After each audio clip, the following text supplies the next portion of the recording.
টিকটকের নেশা, অপরাধ প্রবণতার হাতে খড়ি সেখান থেকেই। টিকটকের প্রলোভন দেখিয়ে কিশোরীকে ধর্ষণ, একা নন দলবল নিয়ে এমন জঘন্য কাজ করেছে গাজীপুরের টঙ্গীর কিশোর শিশির। পুলিশের তদন্তে বেরিয়ে এসেছে চাঞ্চল্যকর তথ্য।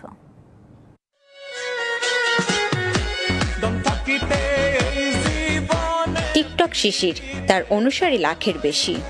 বাবারে ডাকে বুড়া, মারে ডাকে বুড়ি।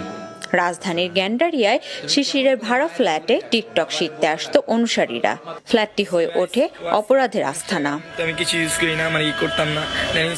নতুন ও কিশোরীরাই ছিল শিশিরের টার্গেট। টিকটক করার কথা বলে টঙ্গী থেকে গত 23শে ডিসেম্বর এক কিশোরীকে রাজধানীতে রেখে 3 দিন ধরে দল বেঁধে ধর্ষণ করে। অভিযোগের পর গ্যাংয়ের মূল হোতা শিশিরকে আটক করে গাজীপুর মেট্রোপলিটন পুলিশ। শখের বশে টিকটক করতে আসা কিশোরীর পরিবার এখন বাকরুদ্ধ। আসামিদের উপযুক্ত শাস্তির দাবি তাদের। আমার আম্মুর মোবাইল দিয়া শখের বশে মাঝে মাঝে একটা কিছু ভিডিও করতো টিকটক। 13 বছরের বাচ্চা, আমি বুঝাই কি, আমি ওদের ক্রস ফায়ার চাই। শিশিরের উপযুক্ত শাস্তি চান টিকটক মাধ্যমে যুক্ত অন্যরাও।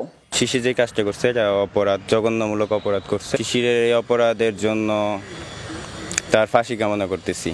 সচেতন নাগরিকদের অভিমত, আত্মপ্রচারের মানসিকতা এবং ভঙ্গুর পারিবারিক কাঠামোর কারণে অবক্ষয় হচ্ছে সন্তানদের। ব্যক্তিগতভাবে নিজেকে প্রদর্শন করবার যে মানসিকতা, এই মানসিকতা তার মধ্যে এক ধরনের আধিপত্যকামী মনোভাবের জন্ম দেয়, যেটি পরবর্তী সময় আমাদের সমাজের জন্য খুব ক্ষতিকর হয়ে ওঠে। মাদক ব্যবসায় টিকটক শিশিরের পরিবারের জড়িত থাকার প্রমাণ পেয়েছে পুলিশ। ওর বাবা মা এরাও, এদের সম্পর্কে যে তথ্য পাওয়া যায়, আমরা যতটুকু জেনেছি তারা মাদক ব্যবসার সঙ্গে ইনভলভ। পজিটিভ কোনো তথ্য পাওয়া যায় নাই, তাই ফ্যামিলির বুকে যাওয়া ছেলে।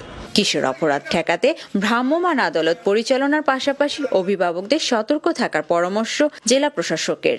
এখন স্কুল কলেজ প্রতিষ্ঠানগুলো খোলা নেই, তাদের সন্তানেরা যেন সন্ধ্যার পরে অহেতুক যেন তারা কেউ ঘর থেকে না বের হয় এবং তার সন্তানেরা কোথায় যাচ্ছে এটা যেন তারা সবসময় খেয়াল রাখেন। Mahmuda Sikder, DBC news, Gazipur.